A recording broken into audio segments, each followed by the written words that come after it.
Hey there, fellow wanderers. As you lie there, between the folds of your warm sheets, let's picture a scene not quite so cozy. The air is thick and heavy, cloaked in the dampness of ancient walls.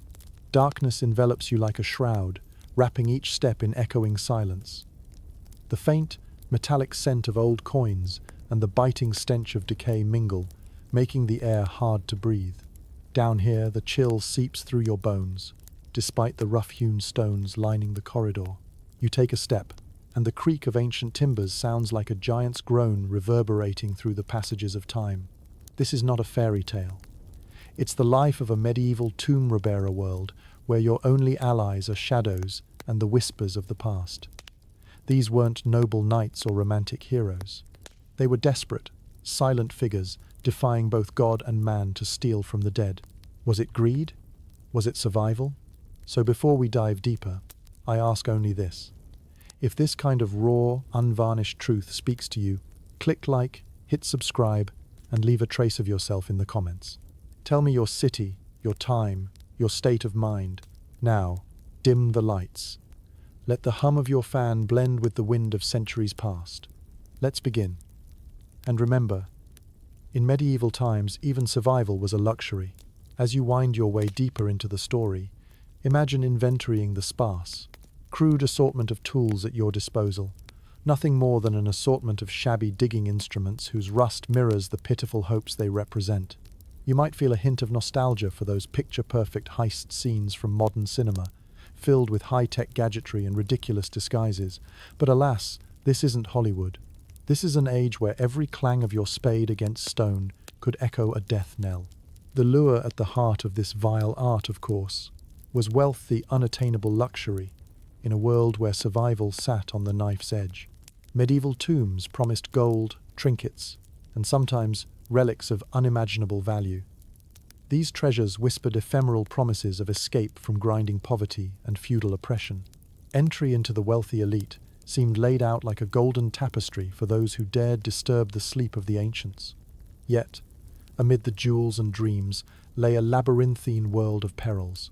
Many a tale spun by firesides described the strangling fear when, deep in the bowels of the earth, shifting shadows mimicked movements in stones, seemed to breathe whispers of curses long cast. The only barrier between a robber and unimaginable riches was fear itself, more tangibly, thick stone walls and the possibility of ensnaring traps. Tomb builders, wary of intruders, were known to lay such surprises, some as insidious as hidden pits or arrows poised like angry furies. And then there was the thing no amount of bravado could rectify: death's omnipresence. Beyond just mouldering bones, the dead were believed to guard their precious possessions with an array of supernatural defenses. Historians still argue whether medieval people truly believed in tomb curses, if the notion of a long-dead noble rising to exact revenge simply made for an exquisite fireside thriller.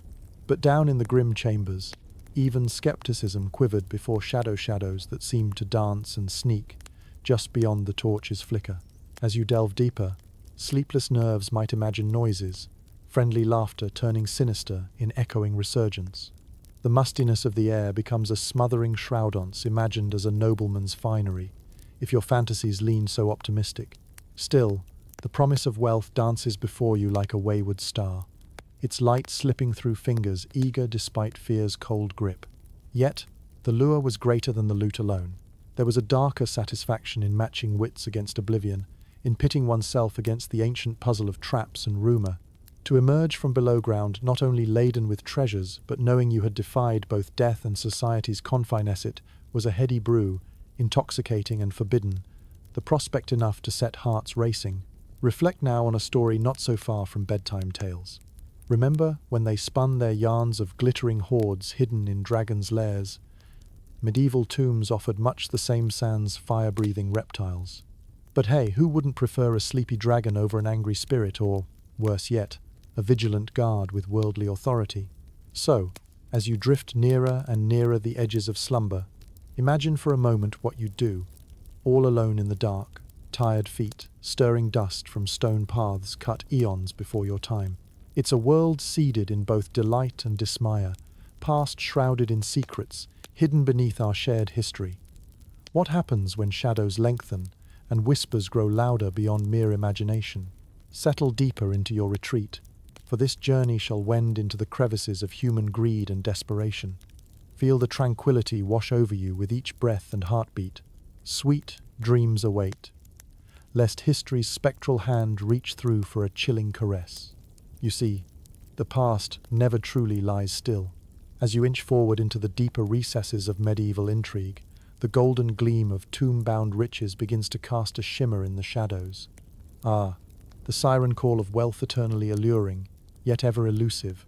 Imagine living in a time when a mere handful of coins could transform your world, elevate your status, and carve out a slice of comfort from the harshness of medieval life. It's this tantalizing promise that lured many into the clandestine profession of tomb robbing.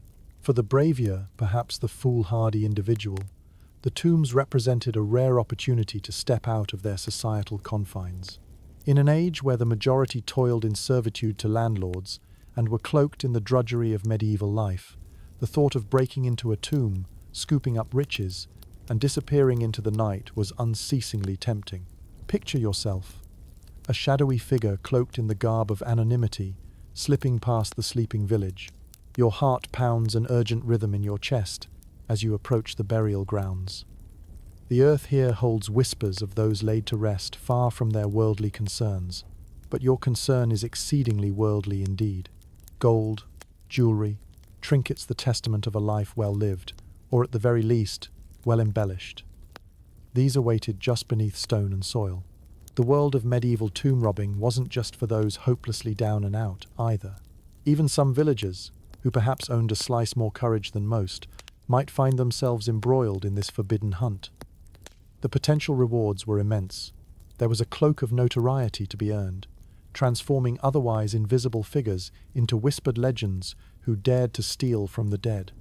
Such brave, or brazen, figures danced permanently on the edge, the world's condemnation on one side, its secret envy on the other. But make no mistake, riches weren't just buried with the dead. There were, quite precisely, rivers of gold in circulation at this time. Remember that trade routes extended far and wide, by then a colossal web draped over continents, where east met west like eager traders at a bustling medieval market. This meant a steady influx of new and old riches, from gemstones that shimmered like their ultimate fates were predetermined, to finely crafted relics that even modern collectors might covet. Despite this, easy money was elusive. The routes between dreaming and achieving the riches held precarious perils. Successful treasure hoarders aimed for the larger ambition shopping to acquire enough to buy themselves into a better station. Out of the shadows they might step, coin-laden, and perhaps half believing they were invisible, ready to surprise the world with newfound fortune. Ah, but here's where reality leans in with a knowing smirk. Sure, the tombs might have been crammed with all sorts of valuables, but getting hands on them involved more than just a casual afternoon stroll. Historians still argue whether the average haul warranted the effort. Surely this narrative of rags to riches had countless tales that went untold, of loot ending in little more than polka-dotted handkerchiefs over skinny shoulders. This clandestine livelihood didn't exist in a vacuum. Behind every tomb robber was a network perhaps as laconic and murky as the thieves themselves.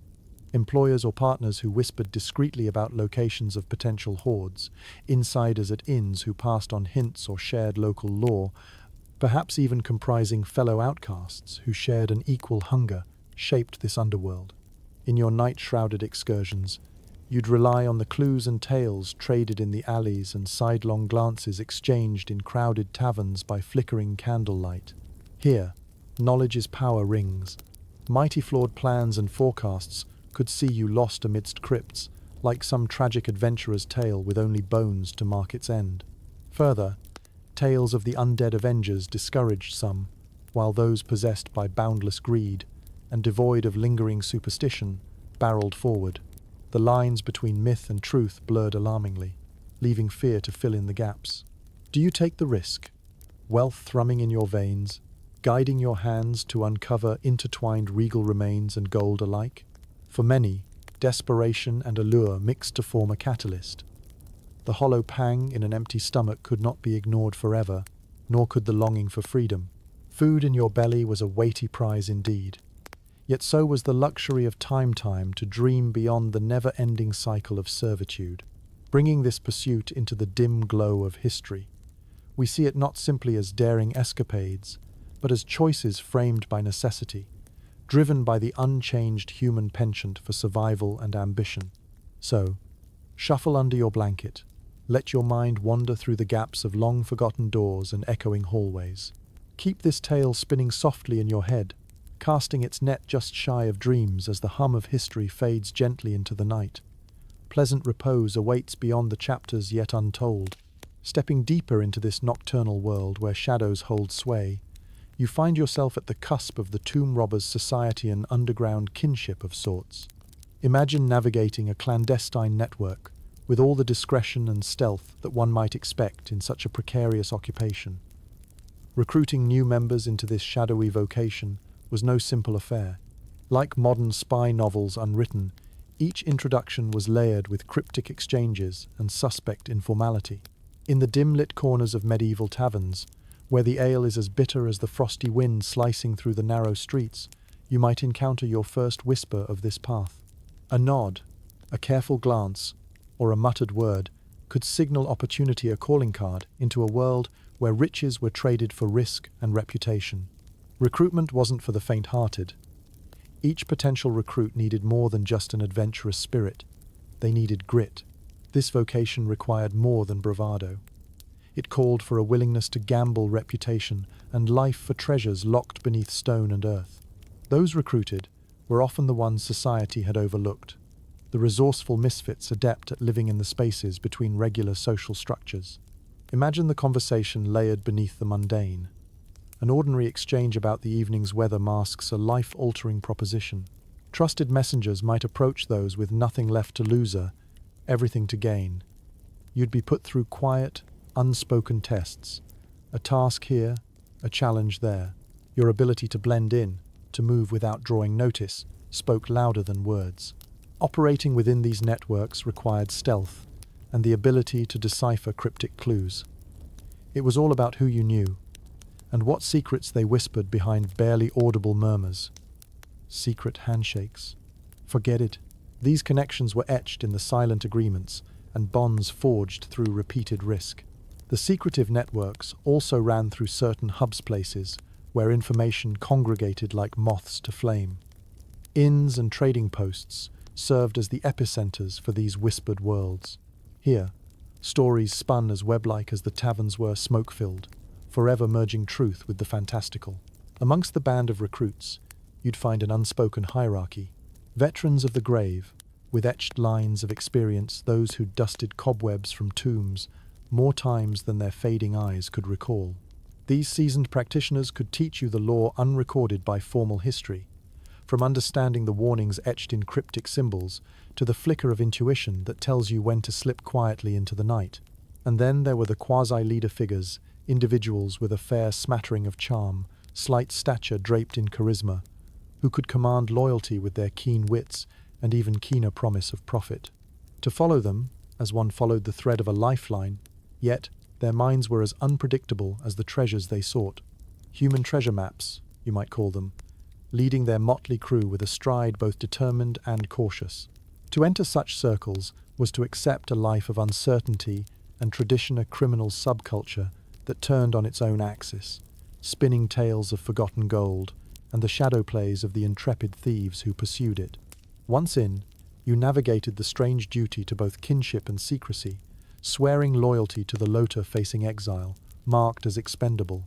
Historians still argue whether these secret rings wielded influence outside their hidden realms, impacting broader socio-economic dynamics of the medieval landscape. Did a successful looting expedition ever tilt the scales, reaching into towns and triggering political ripples? Or were they specters that flitted just beneath the radar, their impact consumed like fuel for singed mothwings? But before you delve too deeply into these intrigues, consider the hand-reaching shadow's constant presence. Secrets whispered one moment could echo as damning evidence the next. An alliance faltered could bring the peril of betrayal. Sleepless nights among such companions may have lulled the watchful mind into paranoia, Were surveys of imagined dangers and hauntings evidence of fraying sanity within these ill-gotten reveries? As this secret fraternity guides you with an invisible hand into its fold, you learn the subtler arts of infiltration and endurance, pushing shadows beyond the visceral into something defined by necessity and unyielding loyalty. It's a life clutched tightly to those winding paths, each decision bound up in the thrilling pursuit of profit and infamy. With each plan wound tighter and tighter, the world of the tomb robber takes shape, shifting with each unpredictable beat of medieval life. And so you close your eyes. The echoes of soft-spoken agreements and the unseen bonds of brotherhood intertwined within your thoughts. You find solace in knowing even history's murky passages harbor tales of kinship, however unconventional. Let that warmth guide you as deeper exploration beckons you into slumber's embrace. It's a world still humming quietly, as dreams weave their gentle tapestry. As your mind drifts through the corridors of history, shadowed by the faintest glimmers of candlelight, imagine yourself preparing for the perilous endeavor of tomb robbing. Your toolkit is far from the sleek, finely tuned instruments that lurk in modern heist films. Instead, you clutch an assortment of tools, primitive by any stretch, barely more than crude extensions of your own hands. Consider the rudimentary spades and picks artifacts made of iron, hardy yet rudely fashioned. These are not the kind of lasers and glass cutters beloved by our cinematic heroes, but tools bearing the marks of journeys past scored with scratches and dented from years of unnoticed service. In your pack, you carry ropes that rasp against the skin, supple from frequent repair but eager to unravel under pressure, much like the bravado you cling to. Working by flickering torchlight, the air heavy with the scent of burning tallow, you find that every clang echoes through the subterranean passages, as if the very stones themselves are creaking in protest. The ambient silence swallows the noise, but the quickened beat of your heart continues unabated percussion, fraught with both fear and anticipation. Here, you work in a world measured by shadows where whispers seem to hang thickly, telling tales of long-slumbered secrets unwilling to rest. The tools at your disposal reflect a reality quite different from the myths of grandeur. Sledgehammers and crowbars rest heavily in your grip, all utility and no finesse. Their clang might disturb more than silence. Every swing risks attracting unwanted attention. Absent are any sophisticated instruments, replaced rather by a necessity-driven arsenal as likely to crumble a tomb as uncover its treasures. Quaintly, medieval tomb robbers might carry small chisels, their edges dull and blunted, tasked with prying treasures from the grip of time. The use of these tools was an art in its own right that demanded patience in place of precision. Strike too heavily, and treasures risked damage. Tread too lightly, and progress all but stalled. Historians and archaeologists occasionally unearth preserved tools in hidden corners of surviving ruin stools, not so much a testament to technology, but to desperate ingenuity. They even debate whether the simplest innovations, like a pulley or a block lever, marked groundbreaking ideas or existing folk knowledge repurposed in tune with illicit aspirations. In your imagination, you wield these implements with care as you maneuver through passageways sticky with time, dust clinging to your garments like the spectral memories of those whose peace you risk disturbing. An important reminder that beyond every decision to excavate lies a person's life, their stories written in the enduring fibers of their belongings.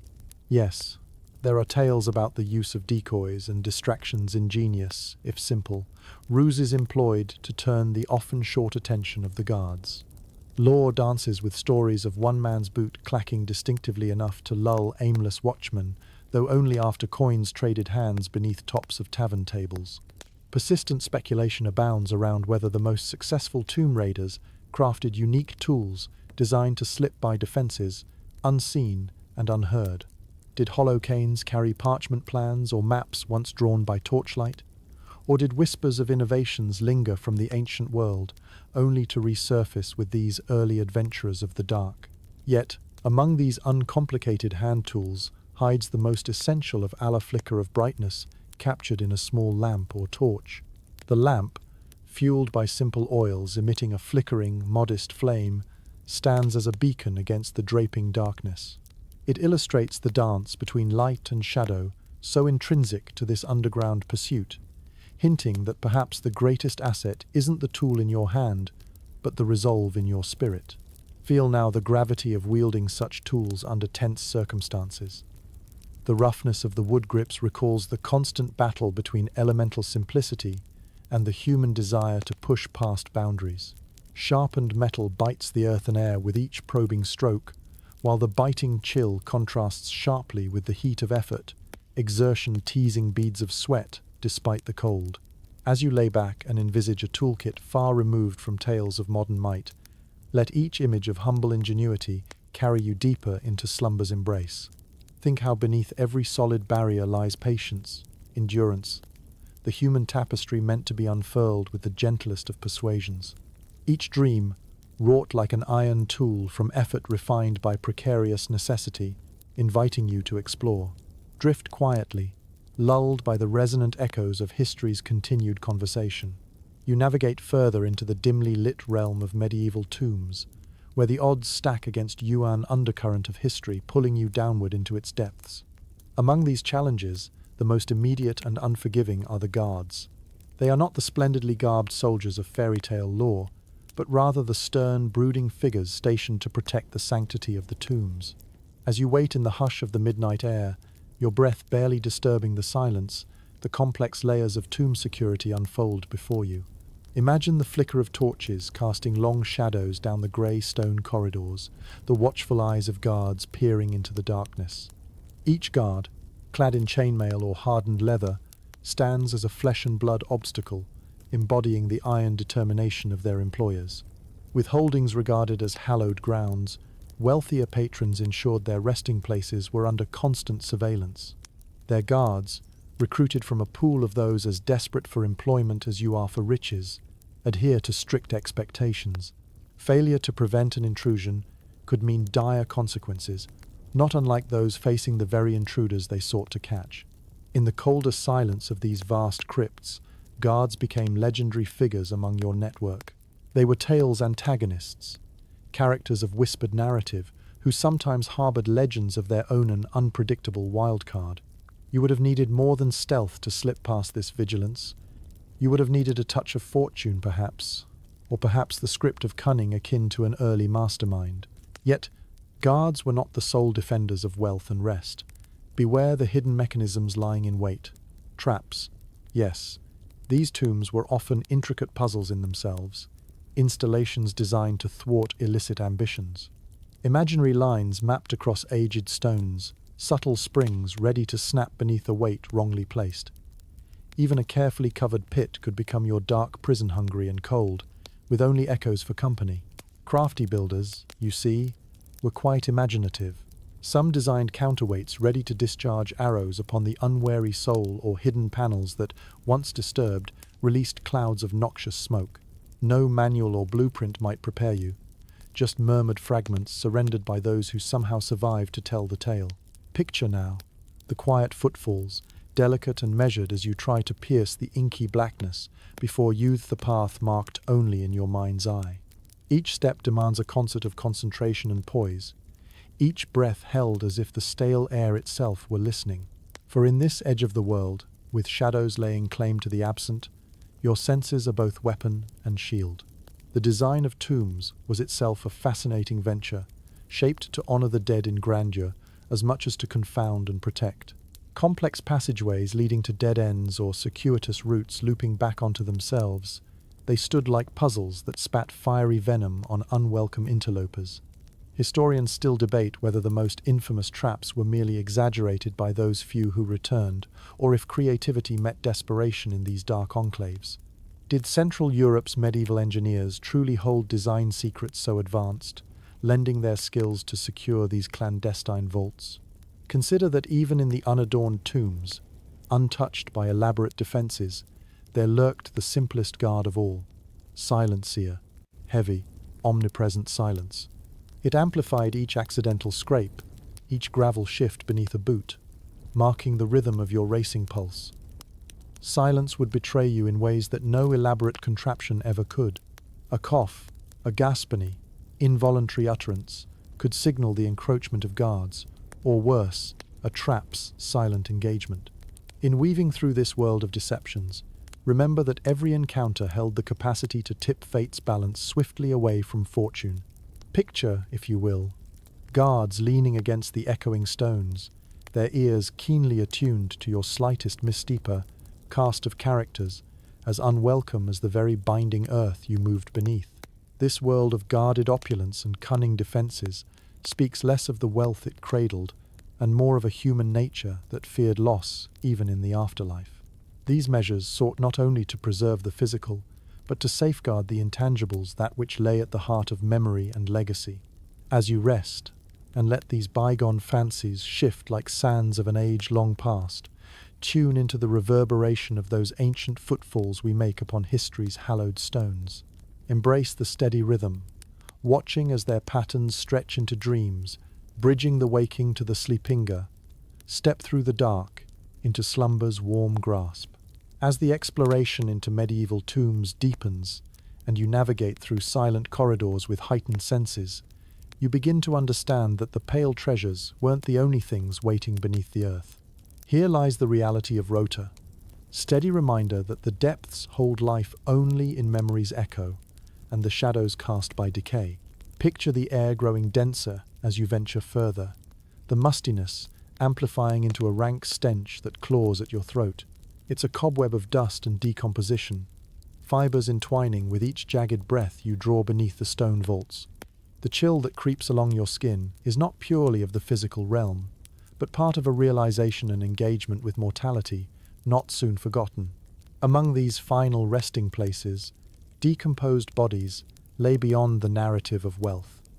They told stories, each as compelling and haunting as any midnight fable spun to scare children from wandering alone.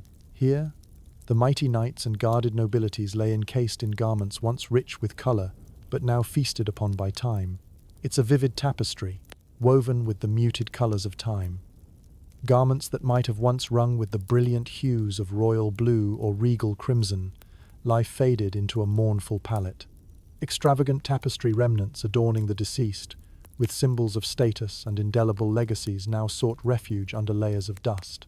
You step with caution within these sanctums of past celebrations and ambitions, aware that any greedy, careless movement may disturb the peace and unleash something more than just myths, something profoundly real.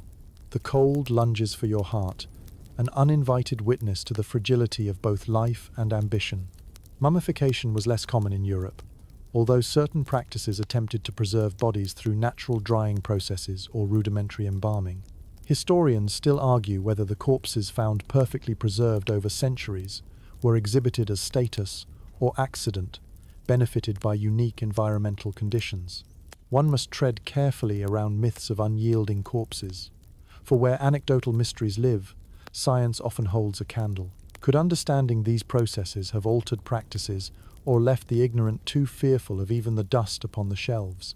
As you pick your way through the gloom, skeletal remains tell the unembellished tale of invaders past. These remnants, drained of their once vibrant life forces, bore silent witness to incursions far earlier than your cautious expedition. This story, told in bone alone, recounts the greed of many who lay forgotten, lost in pursuit of the elusive dreams they chased. Imagine the inescapable presence of scatterings of half-crushed skulls and dislocated bones left by predecessors. They form a ghoulish garden beneath your feet, its existence both unsettling and curiously grounding. It is a testament to time's indifferent hand, which wields both vandal and creator's whim within its grasp. It's easy to romanticize the daring venture into these concealed realms, but rotting realities are harsh, unforgiving. Here, even the air could be your adversary, stale, oxygen-starved, and potentially lethal if you linger too long in rooms unequipped for the living.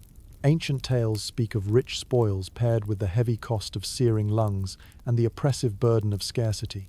The challenge here is one written into the very atmosphere, a secret struggle, almost as dangerous as the guards above.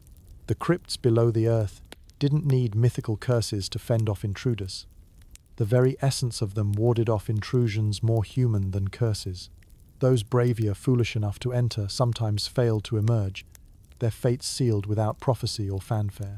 But, in the end, isn't it a marvel? The lives once celebrated in the stonework, their very presence whispering through disintegrating silk and weathered wood furnishing. These are the commendations of an age gone by, ones unarchived, save in time and tantalizing fragments.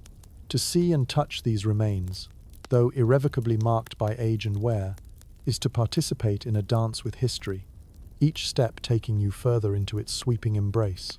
As you lean back now into your warm cocoon, let the spectres of past explorations weave gently through thoughts like arms wrapped around your sleepy transitions. Remember how even shadows hold stories, and how the past waits with open hands to both challenge and comfort you. Feel history settle in beside you, bearing gifts of reflection blended seamlessly with dreams, lulling you into the gentle repose of night. As you continue to tread the shadowed paths of medieval tomb robbing, a shiver runs down your spine merely from the cold stone every step grips, but from the stories that cling to the still air around you.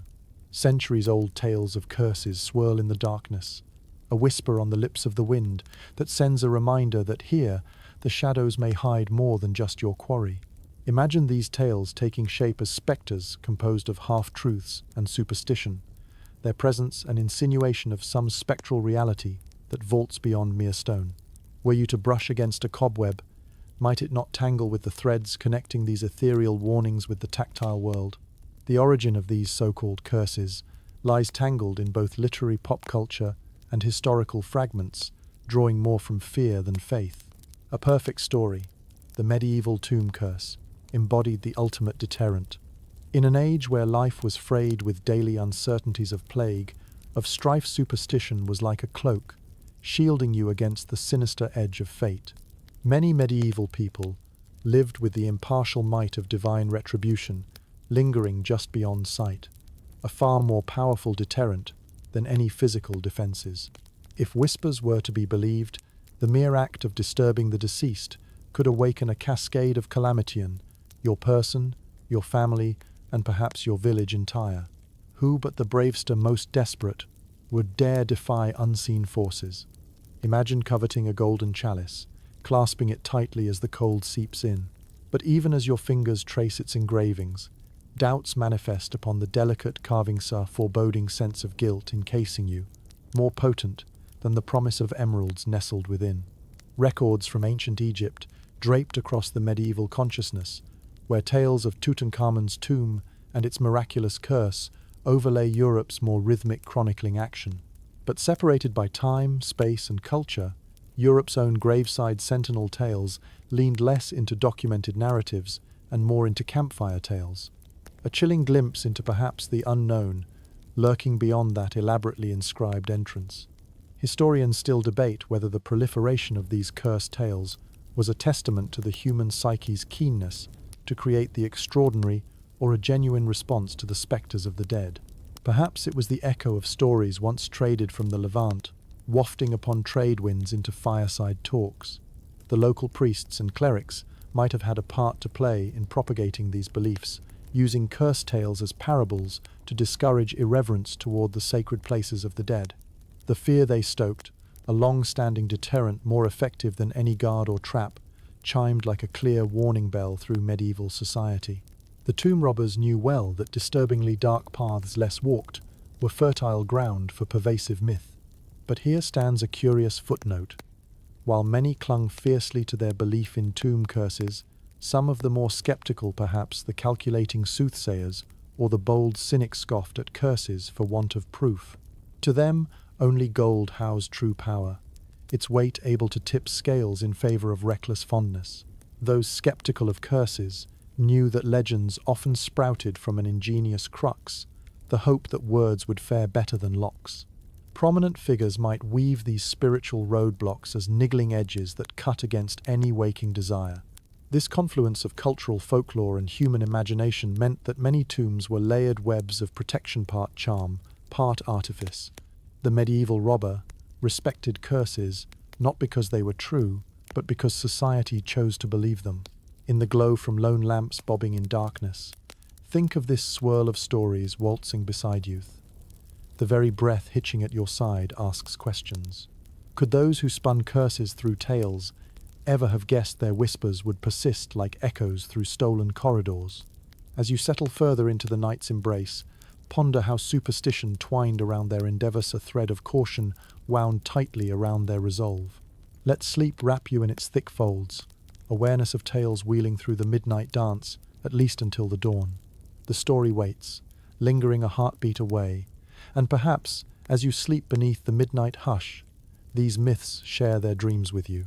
As you delve further into the sinews of medieval tomb robbing, an urgent reality sharpens each stolen moment, the race against time. In the depths of those earthen catacombs, every second pulses like the tick of an unseen clock, counting down to salvation or capture. Imagine yourself poised, acutely aware that each breath could mean the difference between triumph and ruin. The tomb robbers were ever mindful of the delicate balance between haste and caution, the latter laden with whispers about invisible phantoms and lethargic shifts of burial stones, while the former blared the unmistaken call of practical survival, the need to act swiftly to escape detection. This delicate dance demanded adeptness like no other. As you navigate this unseen path, consider the customs and societies as living, breathing entities. Medieval communities, protective of their ancestors and heritage, would be swift in dealing with those who trespassed upon sacred grounds. These sites were more than resting places. They stood as proud testaments of a lineage. Breaking that trust aroused fierce ire, both upon discovery and from the ghostly weight of assumed supernatural oversight. In any given village or town, a communion of watchful eyes followed the dust-stirring tracks of strangers. With the ease of flicking a handkerchief, the alarm could sweep through cobbled streets, reaching even the most secluded villagers, intent on safeguarding the community legacy. The art of evading this formidable living barrier involved a skill unlike any modern strategist might recognize, a nexus-shaped map of thought pointing in earnest hunger. Consider for a moment the spectrum of threats present. Not only were the robbers to evade the physical regulators of authority, but also to escape unwritten codes of vendetta and vigilante justice. The very act of disturbing sacred sites was a highly politicized one, rippling through the village's veneer like a stone through a glass-being lake. Imagine holding tightly to your prize, a gilded relic from the darkness, as your pulse quickens, urging you to flee long before the orange-streaked embers of dawn crackle across the sky. Every creak of the earth, every rustle of the wind, holds a subtle reminder of immediate danger, not from rumbling spirits perhaps, but the very real threat of village ire and retribution. You would plot your escape with the precision of a chess player, each exit known and unknown etched into the topographical map in your mind. Scholars still dispute the exact measures robbers took when crafting such plans. Did they rely solely upon surveyors' wits and gut intuition? Or was there some unclaimed mapmaker among them, sketching with a purpose only ghosts could divine? Moreover, distractions were crafted with care, surprise allies recruited from an unlikely canvas of unknowings and bribes. Perhaps an opportunistic vagrant-turned lookout caught the attention of unsuspecting villagers, while others slipped away unnoticed. Fog, too, a conspirator, lent its mystery and masking, wrapping intentions in layers of optical defense. If fortunate, the tomb robbers eluded the vigilant gaze of the living, and perhaps even the watchful, disconcerted stares from the slumbering dead. Those who succeeded in extracting wealth often counted the spoils within another's open shadowland still. The journey was yet only partially complete. Having absconded with treasured finds and rat-ran through muddy chapters of decisions unknown, enter now the journey beyond the shadows. Robbers receded into the safety of anonymity, eager to trade pillars of gold for the preservation of their identity. The contrast between the cold stones momentarily shattered, leaving the living to save a brief daylight triumph over memory's grave. Yet, for every escapee, hundreds more found themselves tangled within both judicial and social ramifications. Condemnation and punishment followed with a swiftness befitting offence's perception.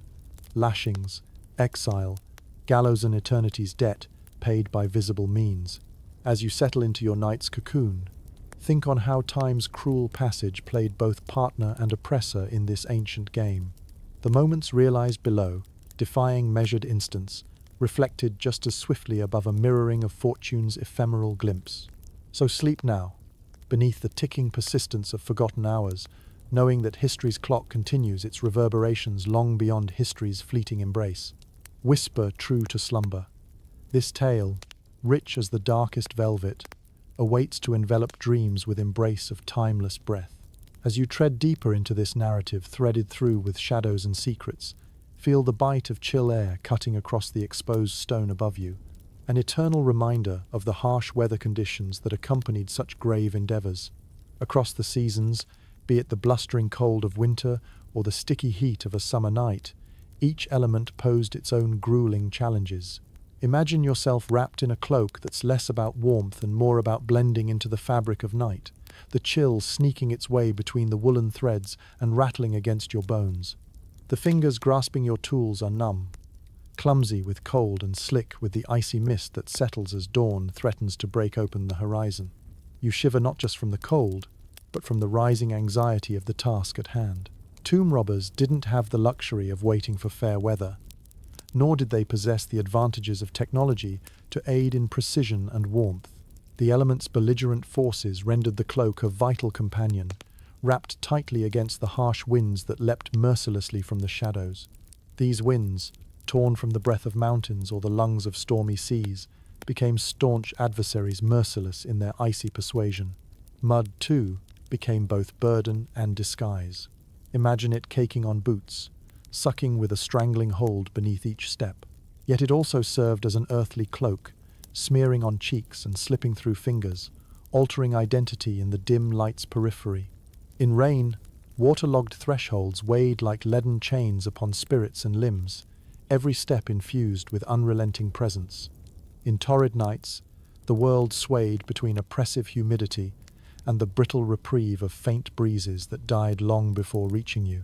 The quiet came laden with a concert of insects, an undercurrent more distracting than it was comforting. The fire-lit torches of guards could flicker into pyronimbus against a sky turned molten with heat, those tiny flames the brightest of warnings. Historians uncover time-worn accounts recalling downpours that turned cautious pursuits into muddy quagmires. Sure-footed paths became slippery treacheries beneath persistent sheets of rain hammered down from heaven's vaults, washing away footsteps and intentions alike. Robbers had to adapt on the fly, transforming their plans to a dance in the downpour with ingenuity as their miscreant partner. On clearer nights, bright moonlight streaming through breaks in cloud cover created a watchful eye that tracked movements across open terrains. Humanity had little to say to its glowing herald, the pale celestial watcher who stole details from within and lay them bare for potential eyes to catch. How valiant, then, to save the heart from skipping beats when brightness spreads beyond night's filigree. Complications arose tenfold when dealing with snowfall. The heavy, deliberate layering muted movements, which was beneficial. However, the trade-off was leaving footprints, deep and meticulous patterns etched in white, the unwelcome authentication of presence. Yet there was another dance betwixt weather and time, reflecting ancient understanding of seasons and superstitions entwined. Frostbitten air, heavy with a feeling of impending frost fairs and harvests, carried a hidden note to the untrained era, reminder of time ticking toward the inescapable chill of death's icy lure. Weather, with its maddening constancy, became both accuser and ally, a complicit partner concealing secrets even as it gnawed upon physical resolve. In these conditions, success demanded not only guile but dogged determination to surmount nature's formidable barricades. The biting elements, steeped in threat and sentinel-like defiance, lent an eerie reality to the robbing Lauria flexible challenge, braving extremes itself scribed from the annals of this intricate game. As you sink further into your cocoon of warmth, let the elements guide your dreams toward echoes of those bygone adventurers brave enough to hurdle the weathers of their age.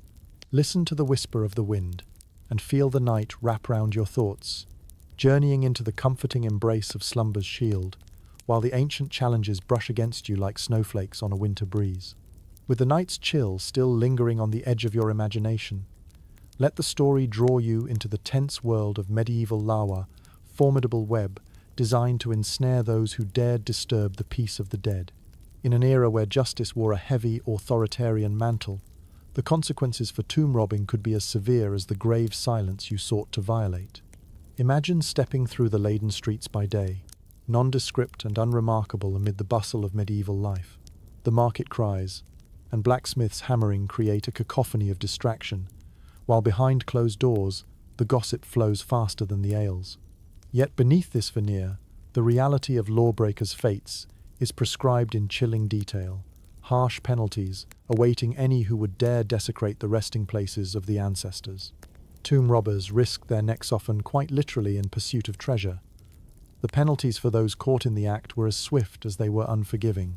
Legal records of the time spoke clearly. Robbing a tomb was akin to theft from the living, wrapped in scandal and brimstone repercussions. Punishments ran a fearsome gamut, moulded by the option of the era's limited redemption for such sacrilege. Stocks and gallows stood ready, reminders of the people's intolerance for those who skirted their moral and spiritual duties. This public spectacle of penance was designed to deter others with glaring condemnation. Local lords, too, wielded enormous authority over the lives and deaths of their subjects, and they took a particular interest in protecting the sanctity of familial burial sites. Robbing a tomb housed in the domain of a powerful lord could quickly escalate matters from legal proceedings to feuds, reinforcing an inescapable cycle of retribution. Consider the setting of medieval shire courts, each possessing its designated authority to invoke and command justice. They operated with the structured hierarchy at the behest of both broader monarchical laws and deeply rooted local customs. Each court lay like a spider's web across the land, capable of snaring violators with efficiency and unwavering reason. Historians still argue whether these courts acted more as instruments of justice or extensions of feudal power. Were they truly centers of fair arbitration, or were they methodically woven into the fabric of control? Each punishment declared was a narrative in its own right, an example of medieval justice carrying its own stories beyond the record books. Besides conventional punishment, robbers also faced consequences that modern legal systems would describe as more vigilante. Betrayal by an informant opened the doors to collapsible alliances and introduced threats from places more communal than institutional.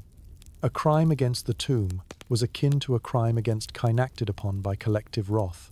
Even wanderers found themselves targets of suspicion as the village lattice spun ever outward, seeking perceived intruders who might brazenly waltz with history's spectres.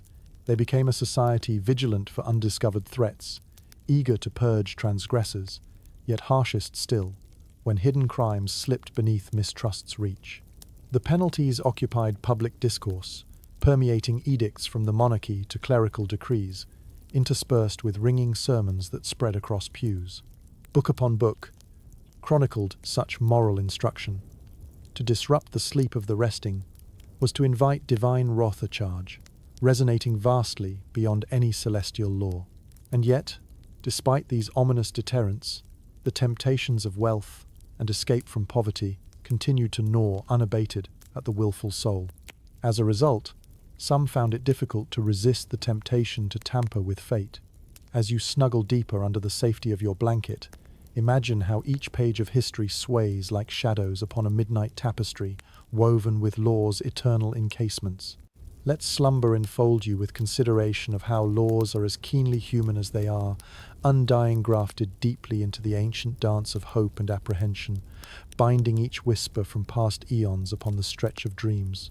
Feel the gentle tug of sleep, and softly ease into its embrace, knowing the story awaits to guide you onward with familial compassion. As the narrative winds deeper into the moment between waking and dreaming, consider the sobering reality of spiritual senior dimension, often intertwined with the very essence of medieval tomb robbing. In those dimly lit days, where heaven and earth seemed intimately close, the spiritual consequences of disturbing the dead loomed ominously over those who dared cross into the afterlife's domain. Imagine yourself in a world where the church bells ring out not just to mark the hour, but as a divine reminder that the afterlife is closer than life itself. Religion is not merely a personal belief, but a collective passage etched into the spine of society. To crack open a tomb somehow becomes not just transgression but a mortal sin, a breach that resonates on scales unseen by earthly eyes. Medieval society was steeped in spiritualism that wove through the daily lives of its people like threads binding a tapestry together.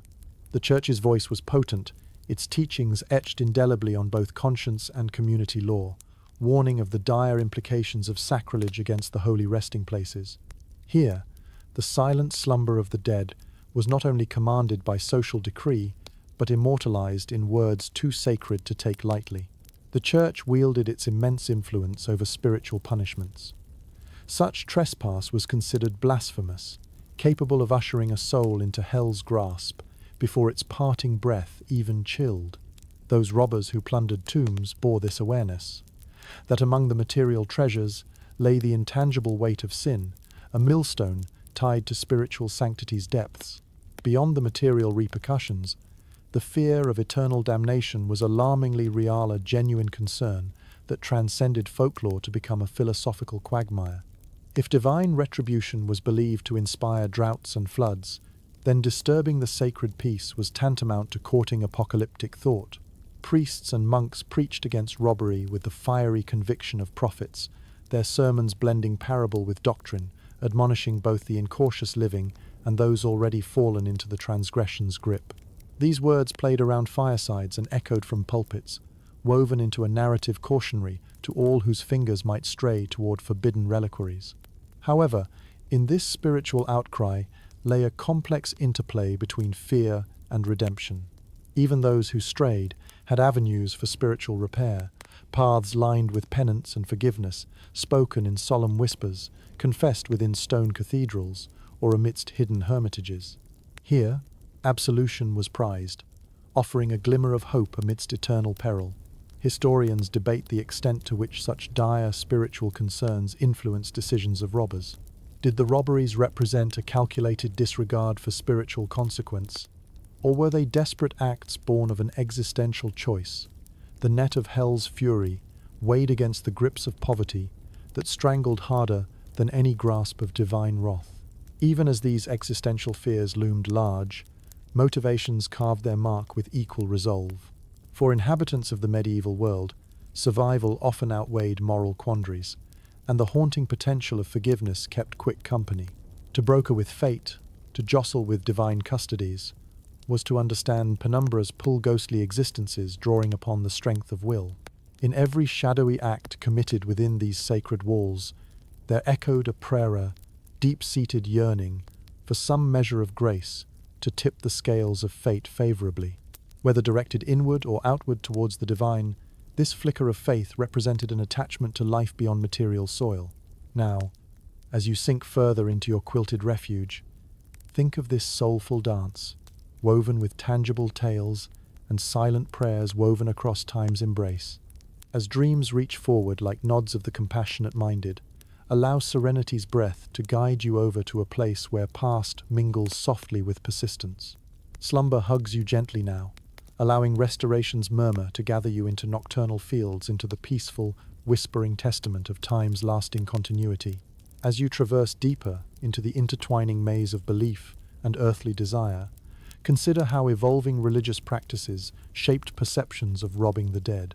In medieval times, change fanned its delicate wings across the landscape of faith, transforming belief systems like ripples across a stagnant pond, ultimately affecting even those with dust-covered hands deep in ancient crypts. The medieval period wasn't static. It was a time of spiritual flux, with traditions both new and old mingling in an intricate dance. You see, the world is always in motion, even when time feels lodged deep within the sepulchre of the past. The early medieval church held saints and relics in exceedingly high esteem. Their resting places were deemed sacred, infusing the earth with divine authority. In initially pagan communities, relics of these saints became as venerated as they were feared, underscoring the belief that to disturb them was perilous not only for the body, but the soul as well. But as centuries unfurled layer upon layer, attitudes towards holiness and burial shifted with intricate precision, not unlike the unfolding of petals upon a centuries-old rose. Purgatory emerged within theological paradigms, a place neither of blissful paradise nor of hell's torment, but a liminal state where souls awaited purification. With this belief came a nuanced approach to sin and redemption. With purgatory's advent, the grace of indulgences became prominent spiritual currency in a system as layered as any bauble pilfered from a tomb. The Church propagated the idea that with the right penance, even the gravest of sins could be counterbalanced by righteous deeds. Those who seized upon the treasures of the dead weighed these indulgences careful in the solace of the confessional. Imagine devouring this doctrine quietly. A tomb robber could harbor hope that through contribution or contrition, they might find spiritual absolution, a consideration previously impossible in the more rigid binary of heaven and hell. Historians still argue whether this concept altered the way laypeople regarded tomb robbing. Did the evolution of spiritual teaching create a nuanced loophole for those entwined in sin's delicate blossomer, serve merely as salve to the conscience of those buried under gold's alluring deceit? The monastic orders took on a shifting role during this period too, morphing from isolated sanctuaries into more proactive instructors and enforcers of morality. Their relics, previously hidden from public sight, became focal points of worship. The new engagement with relics transitioned them from dormant treasures, guarding history's mantle, into vibrant emblems binding communities together. Stepping within their abbeys' hallowed shadows, travelers heard monks gently intone words of both warning and gracia, blending of duty, to relay doctrines with empathetic ears, tuned to the nuanced shifting of societal undercurrents. In mingling proverbs with caution, they highlighted the sanctity of relic guardianship as a counterpoint to lesser worldly temptations. This emerging duality did lead at times to a rise in relic trade fueling, a market rich with both legitimate pilgrimage and an unscrupulous traffic. The barriers between robbery and redemption blurred. Reclaimed relics found their way into both altar and marketplace in a tug-of-war between salvation and greed. And as societies continued to evolve, so too did the perceptions surrounding the act of disturbing graves, transitioning from strictly theological condemnation to more layered considerations where spiritual, social, and economic concerns dovetailed in multifaceted histories. The intellectual wave that prefaced the later medieval period brought with it new reflections on morality, and these nuances flowed into all spheres, robbing tombs included. The ethics of possession and what it meant to revere ancestors unraveled slowly, one thread at a time. Yet behind each icon, the weight of shifting sands persisted. As you drift now into your dreamscape, dream of how the tapestry of faith mixed with the rhythms of temptation in those sepulchral pursuits. Slip gently into sleep's balmy cocoon, knowing that the intricate weft of past evolves, quilting imaginative threads over horizons just beyond reach. The night whispers to you now, enveloping you in an embrace woven both of dream and reality, together forming the endless dance of time. In the flickering shadows of medieval nocturnes, competition in the tomb-robbing underworld ran just as deep as the catacombs themselves, a scarcity, turning brother against brother in pursuit of coveted relics. Competition among fellow robbers was as fierce as any contest for life's elusive bounty, tinged with secrecy and deception. Imagine moving through silent corridors, aware that the spectre of rivals lurks not far behind, each footfall a subtle click in a morbid clock, counting down to the moment of collision. In the grave world, alliances and hostilities transformed with the unpredictable regularity only desperation could dictate. Rival gangs prowled like wolves, keen to leap upon opportunity or topple competition, paving their way to fortune or oblivion beneath the moonlit sky. These competitors, equal in skill and bound by shared mores, were shaped by environments as ruthless as any battlefield. Such dark practitioners dealt not only in their craft's crude logistics, but a complex social landscape navigated nightly. Cooperation turned. Confrontation was common, allegiances fleeting when gold's glint beckoned.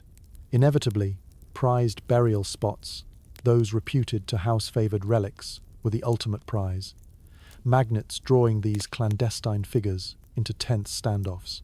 These were the corridors of power within the subterfuge world, and disputes over rights could occasionally spiral into medieval turf wars. A whisper over a pint or a nod, exchanged down narrow alleys encoded as much. Here lay treasures worth the risks. Here was also where bravado merited its fleeting applause. Strategic rivalries birthed cunning plots. Picture false trails left for others to follow, misled by deceptive mappings and tales, elaborate diversions weaving complexity into intentions.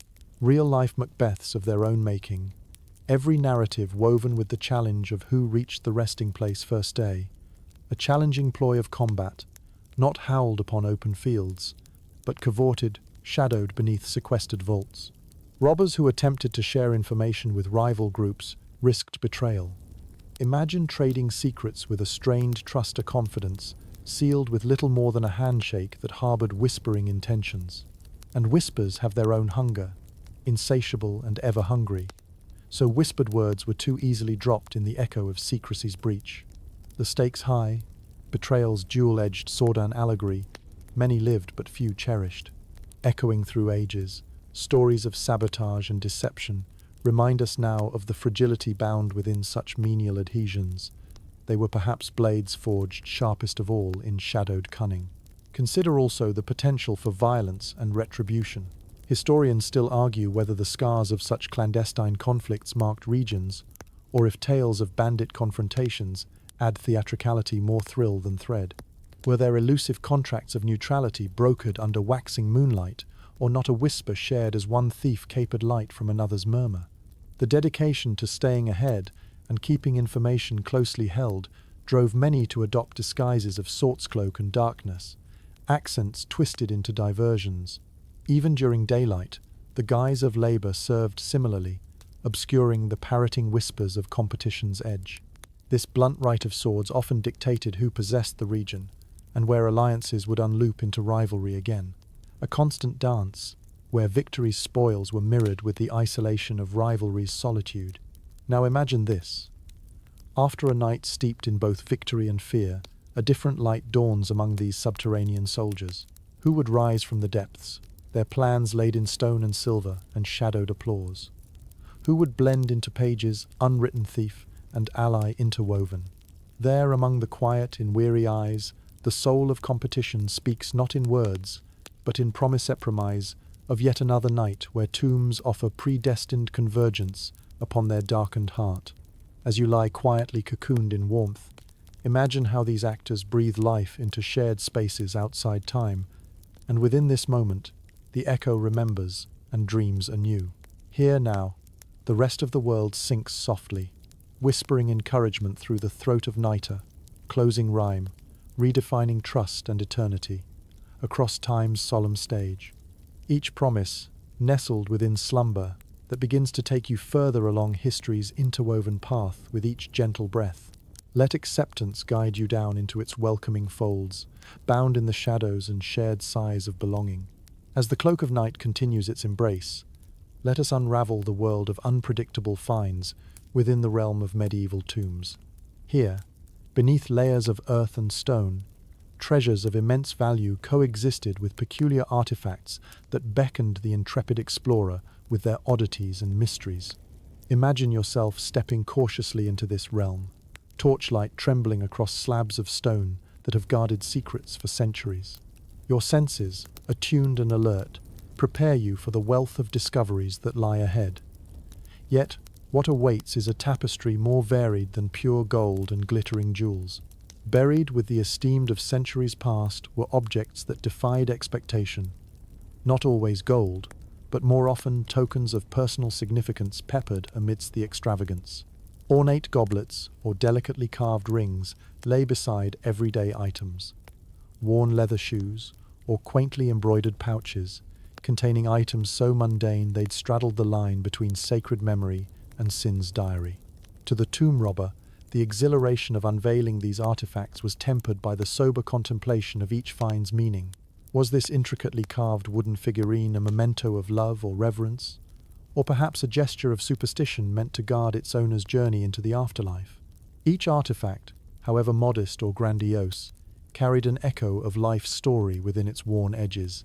It was not uncommon for some burial sites to yield more peculiar finds. Ancient scrolls, bearing texts once meticulously penned by medieval scribes, provided a glimpse into the mystical and the mundane precious beyond their gilding. These manuscripts presented cryptic challenges to the mind, as much as any lock did to the body. Such intellectual wealth became a twisted rope within the tightrope crossed by those who dared, only to fall prey to curiosity's net. Historians continue to debate the exact inclination of these discoverers, and their ideologies were there robbers among them who sought to sell their finds to the highest cultural bidder, or those that secretly yearned to encode their own histories through reading acquired scripts. The treasures yielded from such tombs often reflected the relationship between the living and the dead. Remember the crocodile dung sunscreen and scented oils? These same motifs often layered treasures, with their fragments arrayed anew. Vessels house exotic fragrances, once entrancing to senses departed, now savoured by those whose hands bore the residue of deception and time. In the darker recesses lay objects imbued with spiritual significance.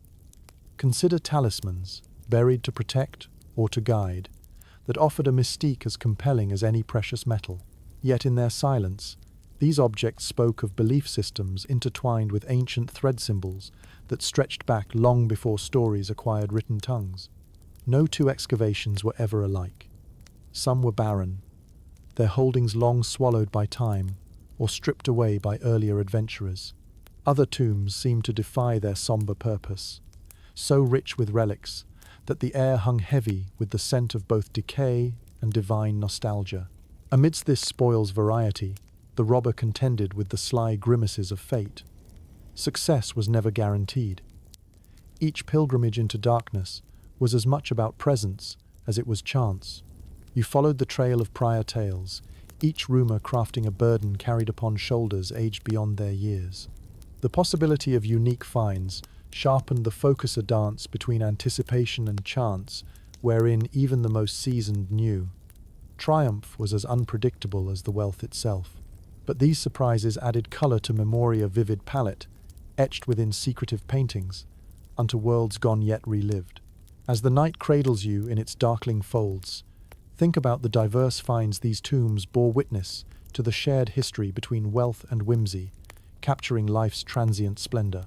Let their stories lull you gently towards slumber, as dreams tiptoe silently upon the tomb's threshold. Here, where past humanity and ancient mystery meet, surrender to sleep's gentle persuasion, knowing that the firelight still flickers with undiscovered tales, awaiting only your dreams to unfurl.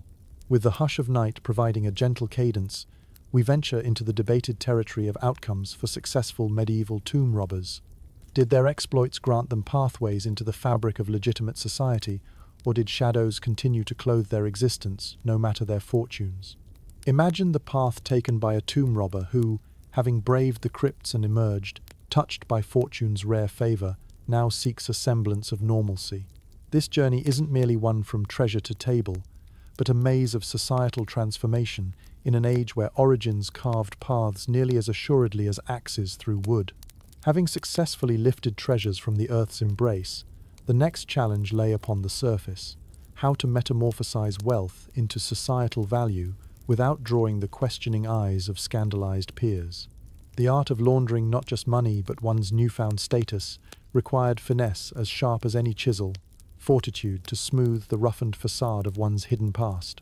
For some, this meant investing in trade, subtly introducing themselves into the bustling marketplaces that wove the medieval tapestry of commerce. With caravans stretching from east to west, the integration of doubloons into the legitimate stream could happen quietly.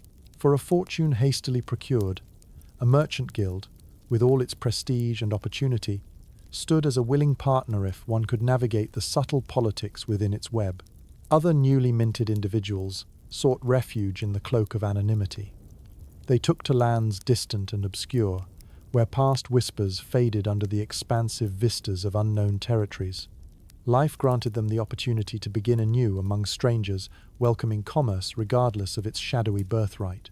Historians continue to debate whether successful robbers were predominantly those who vanished into obscurity, or if one or two indeed ascended to positions adorned alike in respectability and power. Might the soothing balm of publicly laundered charity lend credence to reputations otherwise mired?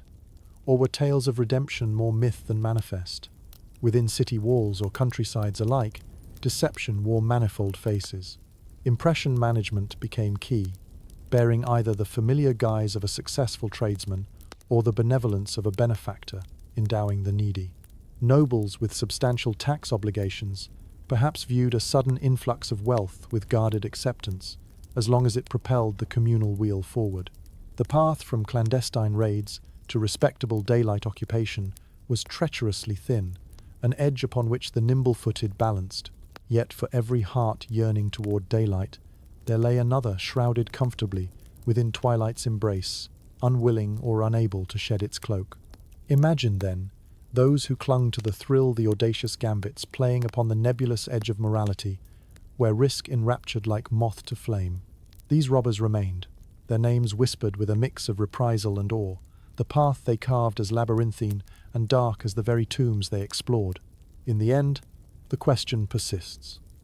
Was the march toward legitimacy steady, or a fluctuation that echoed the primal tug between instinct and ambition? Were some impelled by family pressures, driving them to anchor their newfound wealth into a state and legacia foundation, mortared by both cunning and capital? Or were others, like forgotten spectres, content only to wander familiars to nights unwritten, as transient as the storm? As the last of night trickles into the room, let the debates of historians cradle your musings into slumber, like whispered secrets tucked beneath the folds of shadow and light. Reflect on the possibilities of redemption intertwined with ambition, and how the echoes of destiny grasp the soul in myriad ways. Allow sleep's gentle breeze to guide you into the realm of dreams, where questions knitted by historians find their answers in your quiet imaginings, preserving the night's serene riddle until wakefulness breathes light anew. As the night deepens, let us explore the hidden histories revealed by the subterranean escapades of medieval tomb robbers, those clandestine gatherers of both treasure and tale. Their bold intrusions into the earth's sepulchral vaults, while born of vice and necessity, peeled back curtains to the past that might otherwise have remained drawn. Imagine for a moment the tombs not as mere final resting places, but as time capsules, preserving the intricate threads of history within their cooling embrace. Each monument betrayed the stories of those laid to rest, and in turn, the tales entwined with the earthly goods they were carved to safeguard. At the heart of this perilous dance lay the unintentional role of the tomb robber turned historian. Irony bridled richly across these stories, highlighting how society condemned such acts, even as it savored the knowledge these raided treasures provided. Picture these moments, where unraveled secrets lifted from the ground spoke of kingdoms long dissolved, whispers of cultures that history's currents otherwise threatened to drown. It wasn't uncommon for robbed relics to find their way into markets sparsely attended by enthusiasts of the past, scholars to whom these taken treasures sang their silent songs of ages. Curators or collectors often entered possession of these pieces, their intrinsic value not solely metal or gem, but the storied memories wrought within them. Items, such as inscribed tablets or ornate letters lifted from crypts, offered insights into bygone civilizations, exposing political interactions and social hierarchies not always chronicled by living scribes. Tombs robbed of their precious symbols simultaneously illuminated the paths of those who once carved them, revealing rites and rituals enclosed through generations. Historians still debate whether tomb robbers possessed an awareness of their role intended archaeologists, stripping back artifice and dust to reveal skeletons of truth. Some argue that depth of understanding extended beyond greed, glimpsing fateful shadows, even as curses of ownership trailed behind. And yet, perhaps the greatest revelations were not the artifacts themselves, but the questions they posed. The hands that lifted these fragile stories to the light invited speculation and discourse about forgotten rites, mysterious deities, and enduring craftsmanship. Each relic turned in the hand evoked whispers of inquiry, reweaving humanity's complex narrative. For some medieval souls, a torn tapestry might reveal layers of unseen communities, each thread intermeshed with labor, so distant it defies perception, a testament to time's intricate grasp. Stolen manuscripts, once reducing tomes to garbled syntax, silently spoke anew. Equally, the unsettling practice of disinterment revealed the chronicles beneath by intent or accident. Robbers uncovered burial customs of poignant significance.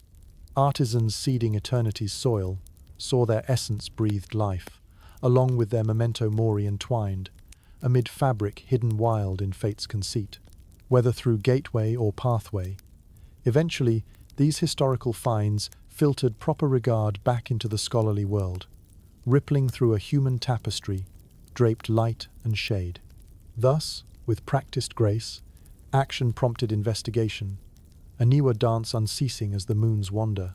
So now, as elusive sleep calls gently with its siren song, wonder at how its lullabies invite the echoes of all these myriad pasts, converging like tides upon a shore. Let the dreams of past lives and hidden histories soothe your transition into slumber's gentle embrace, tenuous, reflected calm, within the curvature of night's narrative arc. May the stories, both spoken and silent, guide you into a realm where history's truths nestle quietly, all poised to cradle wonder and solace until morning's first light. As we journey forward into the dim corridors of our shared past, consider the cultural significance of the tombs these medieval robbers so daringly violated. Beyond mere vaults of wealth, they were grand repositories of heritagia tapestry, depicting the evolution of beliefs, status, and cultural identity. Imagine standing before the entrance to a tomb, where every carved detail and symbol bespoke the life and importance of the individual within. These monuments weren't simply stones erected against time. They were proclamations of power and piety, familial pride, and personal legacy. In carving these eternal homes, societies immortalized the achievements and social standing of their deceased, embedding the values and narratives they hoped to perpetuate. In medieval times, tombs served as markers of social hierarchy, cathedral-like in reverence for some, yet akin to modest chapels for others. For the nobility, they were opulent edifices that celebrated noble lineages and divine favor. For the common folk, although simpler, they echoed similarly poignant stories, imbued with familial devotion and the shared rites of community life. Amid these disparities, tombs communicated louder than words ever could. They encoded messages about life eternal, hopes for resurrection, and blessed communion with the divine. Whether resting in silent grandeur or faded simplicity, each burial ground was as much about those above them as those buried below. The tombs drew from a rich palette of cultural narratives, religious convictions, strong symbols, and emblematic material artifacts. These stories were etched upon stone and whispered through chiseled symbols. They resonated in the silent echoes of hallowed precincts. To disturb them was to disrupt the narrativa transgression that reverberated beyond the act itself. Historians speculate about the cultural conflicts sparked when robbers unearthed relics. Did they unwittingly participate in the cultural dialogue, reshaping our understanding by introducing artifacts into the broader world? Or perhaps by defiling such sites, they underscored the fragility of living tradition, drawing attention to the ephemeral nature of monument and memory. For many faiths practiced in medieval Europe, tombs were considered spiritual waypoints. Ancestors buried with reverent care were perceived as intermediaries to the divine, their resting places hallowed with holy significance. A tomb desecrated not only turned the personal into the profane, but symbolically severed an essential link in the spiritual continuum. In some regions, local lore grew around particular tombs narratives, spun round fires and within cathedral walls. These stories embedded themselves in the cultural fabric, painting tales of both benevolent guardianship and spectral warnings, ornaments of caution and cultural preservation. With each crypt opened, robbers risked not only the ire of the living, but the ghostly whispers of an affronted past. The treasures they bore away were imbued with meaning beyond simple monetary value. They were tangible reflections of heritage that recorded historical dialogues. Yet, in their attempts to shield these treasures from unfurled gazeche, clandestine departure withheld traces of those hallowed meanings, daring networks weaving new tapestries in their absence. As you retreat further into the night's sanctuary, think of how cultures sought immortality through stone blocks and gilded bequests. How under the cloak of darkness, the ancient collided with modernity, in a struggle neither quiet nor unyielding. The dreams that swirl like mist-shrouded paths draw upon these narratives.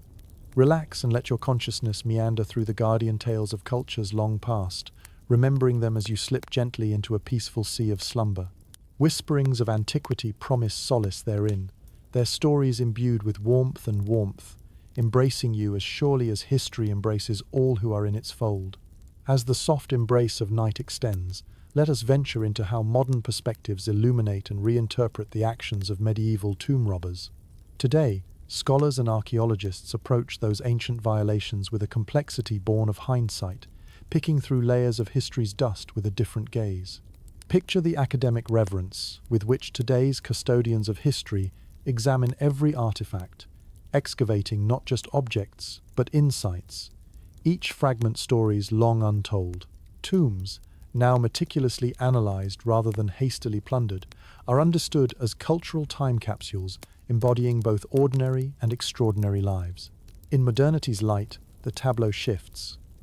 What was once considered mere thievery can now reveal hidden nuances under scholarly scrutiny.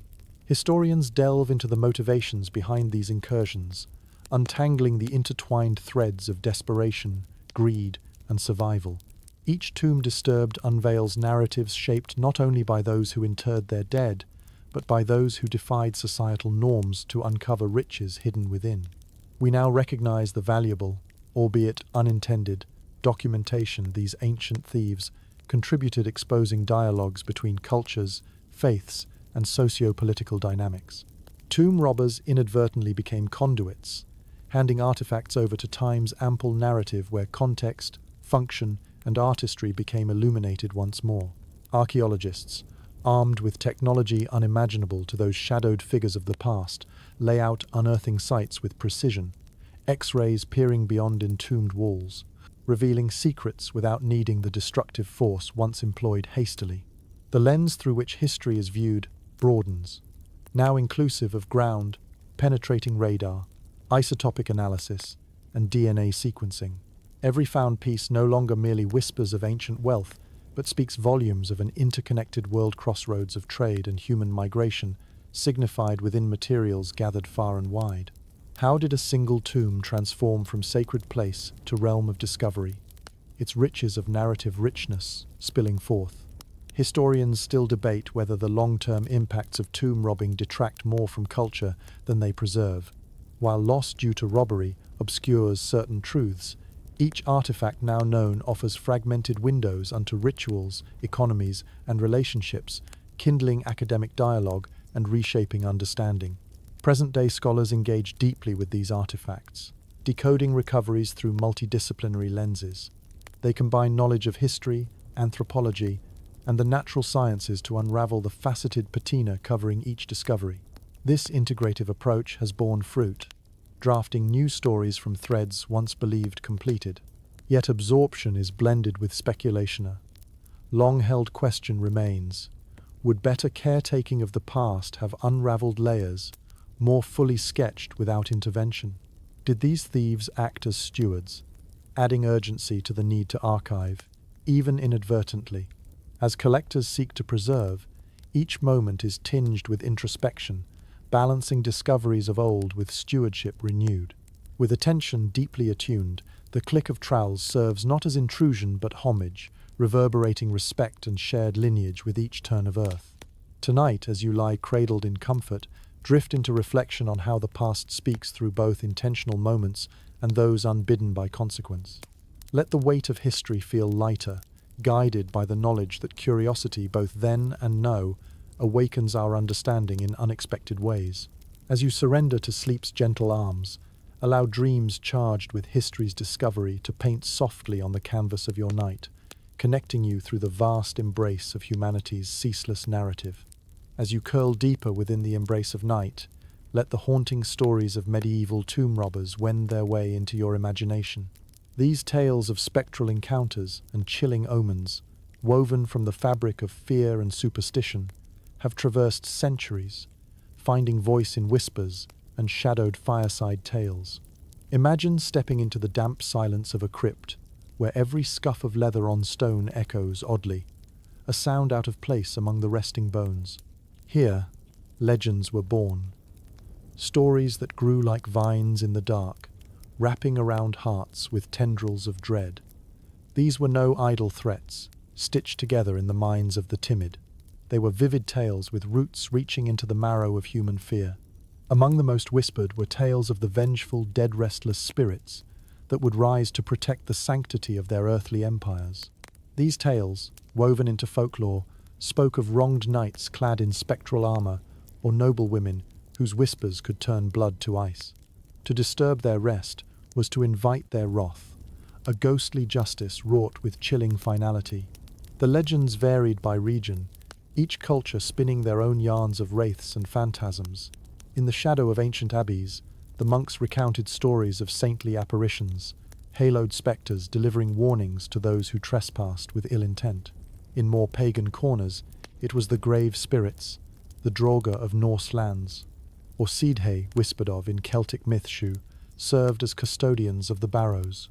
Would-be thieves sometimes claimed to have seen them, shimmering figures caught in the lamplight's edge, watching with hollow eyes as unruly spectres swirled like mist. Cold draughts were attributed to restless souls, each breeze a reminder of their presence. The deeper into these tales you delve, the more one can sense the weight of the sublime against the physics of fear. Recorded accounts speak of failed attempts littered by unexplained fates. Men who vanished into the fog, tools left abandoned in haste, shadows flitting just out of sight, too substantial to be tricks of light. The mind's natural response to guilt amid the macabre setting spun hallucination from dark corners, where truth found strange communion with fear's intricate design. Historians still argue whether these apparitions were products of overstimulated imaginations, born from the oppressive atmosphere, or something more spectral, an ancient warning echoing through time's long corridors. Some suggest that auditory and visual hallucinations, as a result of oxygen deprivation, heightened emotions, and the flickering torchlight may have contributed to the phenomenon.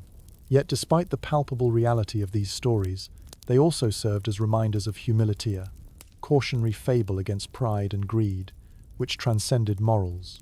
The spectral patrons of graveyards became unsung, vigilantes of Loria, petrifying companion, casting long shadows at your side, ready to turn the subversive act of tomb robbing into a meaningful ghost story. These spectral guardians did offer a respite of sorts, providing a threaded fabric to human experience, their tales gifting an added richness to the mosaic of cultural memories. In recognizing the myriad influences, both real and imagined, societies preserved echoes of their forebears, embodied through the ghostly tales woven anew each generation. As you close your eyes, let these haunting reverberations carry you into slumber's realm, where the shadows of history dance upon sleep's edge. In the whispers of the night, feel the soft current of time brush against you, enveloping you in the shared stories of humanity, weaving ghosts of ancient legend into quiet dreams. Rest easy, amid the warmth of your bedding, as these tales become companions on the journey to dreams, guiding you gently across the night's mysterious threshold. As you settle into the solace of night's embrace, let us draw parallels between the tomb raiders of old and modern archaeologists, contrasting their furtive incursions with the methodical precision of contemporary science. In this nocturnal passage, we delve into how methods of unlocking secrets buried within the earth have evolved from reckless plunder to dedicated preservation. Imagine, if you will, the fevered intensity with which medieval tomb robbers approached their craft. Armed with little more than rudimentary tools and raw nerve, theirs was a desperate, hasty unearthing, characterized by rough-hewn chaos. Riches glimmered in the dim light cast by their flickering torches, urging a hasty exodus before the lurking possibility of discovery a supernatural retribution. For these robbers, the main focus rested on the tangible wealth contained within gold, jewels, and artifacts, easily converted into currency or barter. The historical and cultural contexts were often left broken or discarded, sacrificed in the pursuit of immediate gain.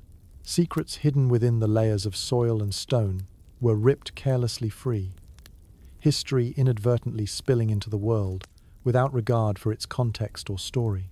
Fast forward to today, where the archaeological approach is a gentle reverence, a surgery embarked upon with delication. Modern archaeologists apply meticulous technique, using trowels and brushes, lasers and sonar, to unravel historical narratives with care and precision. Here, the goal reaches beyond material wealth, embracing the delicate dance of piecing together the past to shine a light on the understanding of human history. In place of hurried exhumation, technology allows us to reveal what lies beneath non-invasive, ground-penetrating radars, scan landscapes, while drones map ancient sites from overhead. Probing sonar can even identify buried objects in stunning detail, eliminating the need to disturb ancient sites until every angle has been measured and mapped. Historians still debate the long-lasting impacts the tomb robbers of the past had on archaeology. Faced with a sometimes irretrievably altered narrative, modern experts often work to piece together disrupted stories from scrambled puzzles. Yet, in certain instances, these discoveries have served as catalysts, sparking interest and necessary urgency among preservationists. Archaeologists rely heavily on preserving context to maintain the integrity of artifacts, recognizing that each piece tells a greater story, complete with context, function, and cultural significance. While medieval tomb raiders snatched individual treasures from the dark, today's experts understand that the interactions and relationships between items offer insight into the life and times of those who came before.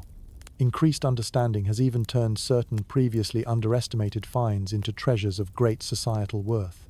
Where medieval raiders sought gem-encrusted wonders, modern archaeologists revel in the precise significance of a piece of pottery or a bone carving, each echoing a disparate moment of ancient lives intersecting with history. Overall, the modernization of archaeology has illuminated the interconnectedness of humanity, even as tomb robbers left a more uneven legacy of intrigue, disruption, and accidental revelation. The legacy of each approach provides indispensable perspectives, and the convergence of these elements unravels broader truths: that humanity is entangled in a complex web, entwined by both chaos and order. As the night deepens, consider how the evolution from medieval treasure hunting to modern archaeology mirrors our understanding of the past.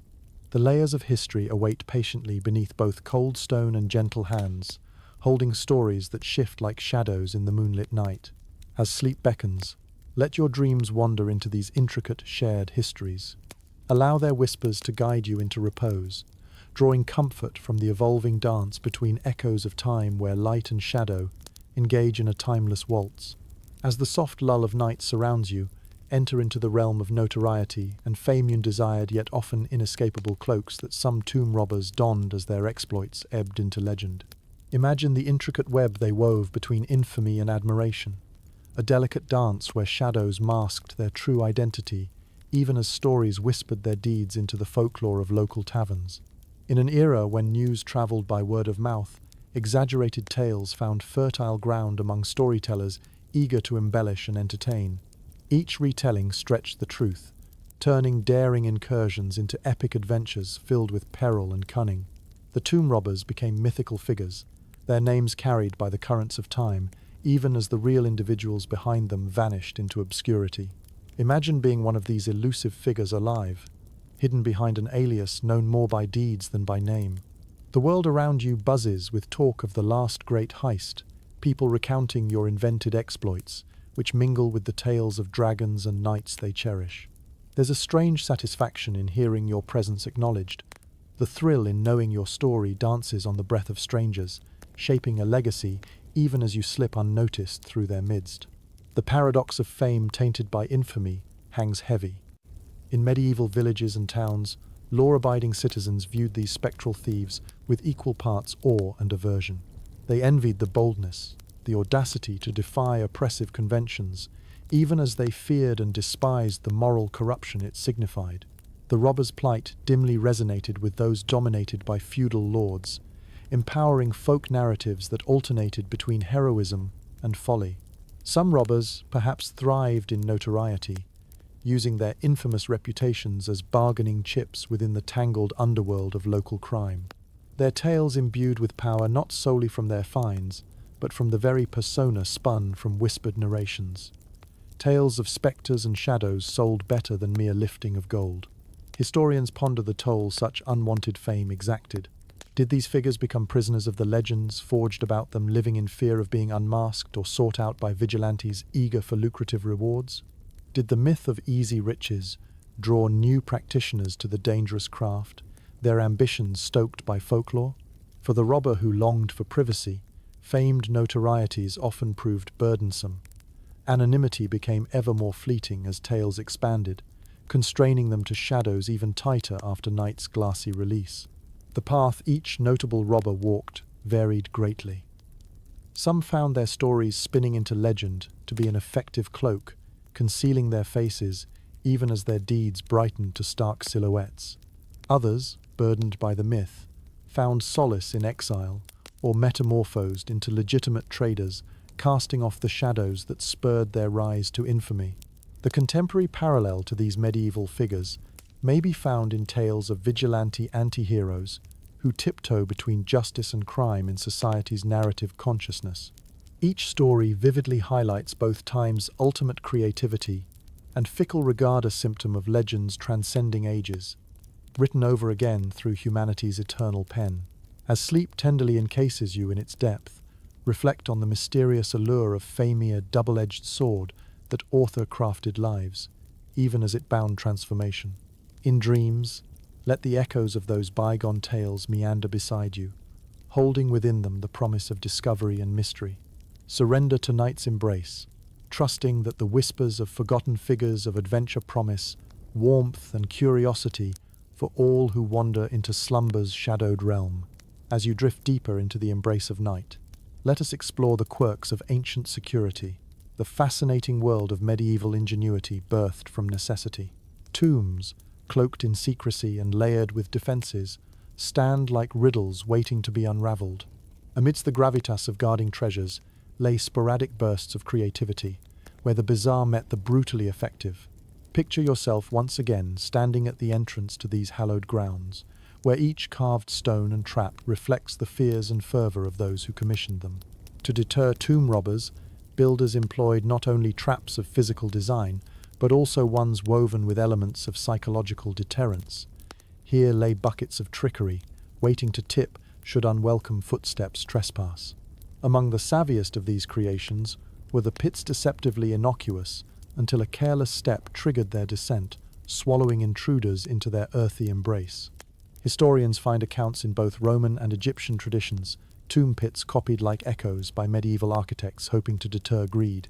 Ingenious use of counterweights and tripwires added progress and peril in equal measure, releasing showers of stones or unkind blades meant to catch foes unawares. Within the darkened chambers, these lurking adversaries stood, biding time like slumbering sentries tasked with defense from beyond the grave. Myriad ways kept plundering hands at bay. Some employed the simple yet effective ruse of false doors and passages, labyrinthine mazes, designed to bewilder the unwary, an extra layer of misdirection to confound attempted penetration. Here, brute force fell short, for the true path lay concealed through logic or revelation slowly unraveled. Where the physical did not suffice, builders appealed to the stars and mysticism, dressing tomb entrances with arcane symbols meant to sow dread in susceptible minds. The alignment of earthly stones with celestial points accreed, intermixed with zodiacal notions, gifted the tomb both mystery and caution wrapped tightly. Certain tales tell of more peculiar defenses, not entirely effective yet potent in their singular oddity. Legend whispers of burial sites protected by the remains of savage beasts, found preserved within certain Egyptian tombs. Whether meant to frighten or symbolically protect, the presence imbued the chamber with an aura of arcane strength. Historians still debate the frequency and effectiveness of these bizarre safeguards. Did they exist, or were they merely imagined?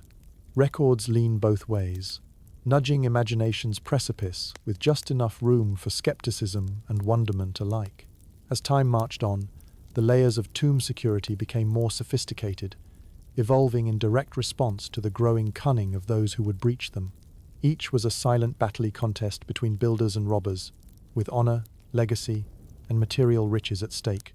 Parallel to the modern era of cyber warfare and its retaliatory defenses, these ancient keepers engaged in their own epoch's dance, where each motion enacted between crime and deterrence whispered legacy's tiresome song. As you surrender further to the night, allowing its breeze to caress your thoughts, consider the quirks of fate that led to such creative security measures. Reflect on how humanity's capacity for innovation arises both from nobility and mischief. Let this curiosity weave itself into your slumber, easing you into dreams where secrets whisper themselves awake, scattered like starlight across the darkened tapestry of night. May your thoughts rest easy, in the cradle of invention both ancient and profound. as the moon casts its gentle glow over your resting place. Slip into a tale of spontaneous partnerships forged in the shadowed pursuit of medieval tomb robbing.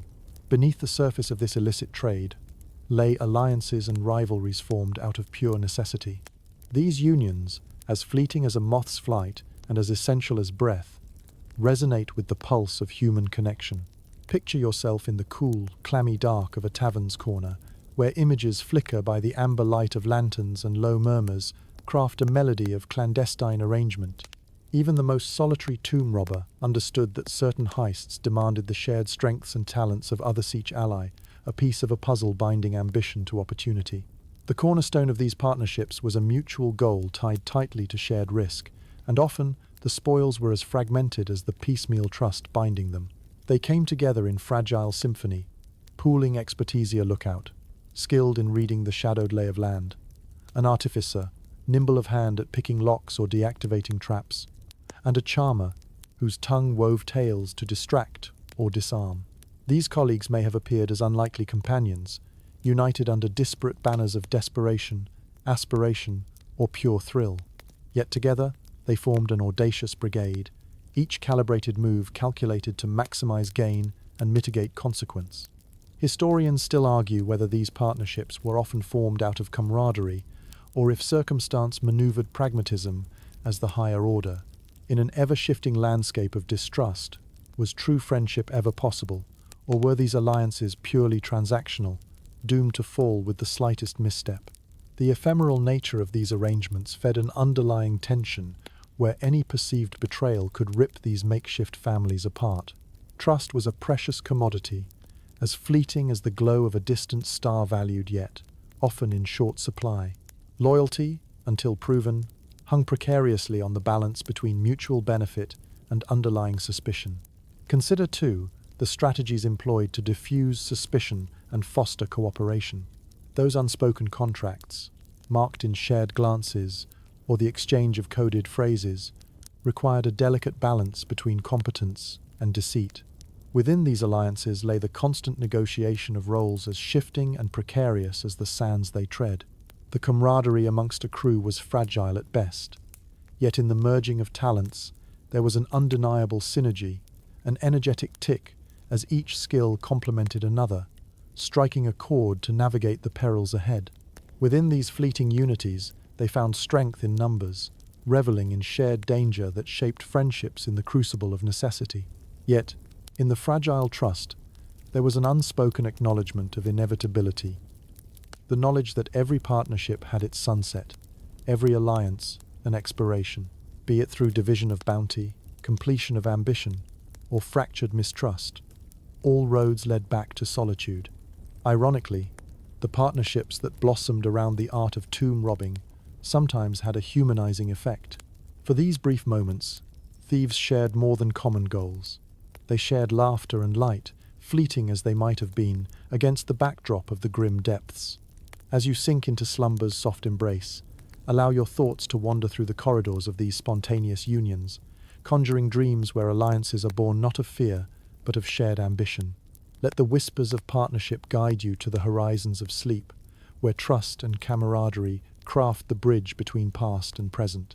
Let these tales weave lightly through your rest, a reminder of the bonds formed under necessity's shadow, offering warmth against the chill of history's expanse. As the softness of night deepens, let us unfurl the story of volatile markets that breathed life into medieval tomb robbing. For those daring enough to ply their trade in darkness, the discovery of treasures was only the beginning.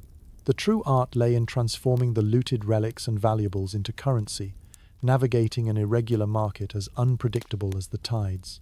Imagine the bustling medieval marketplace at dawn, vibrant with colors and cacophony, where honest merchants mingled with less scrupulous traders. It was within these vibrant assemblies that tomb robbers often attempted to discreetly offload their clandestine bounty. The stalls and shadowy alleys were alive with whispered transactions, where reputation danced on a knife edge and trust was a scarce ink in an overflowing ledger. The demand for relics was fickle, influenced by the ever-shifting winds of novelty and superstition. Religious artifacts had their own peculiar allure, often fetching the highest prices. The church cast wide and binding influence, and sacred relics were coveted by both devout collectors and venerators looking to amplify faith through possession.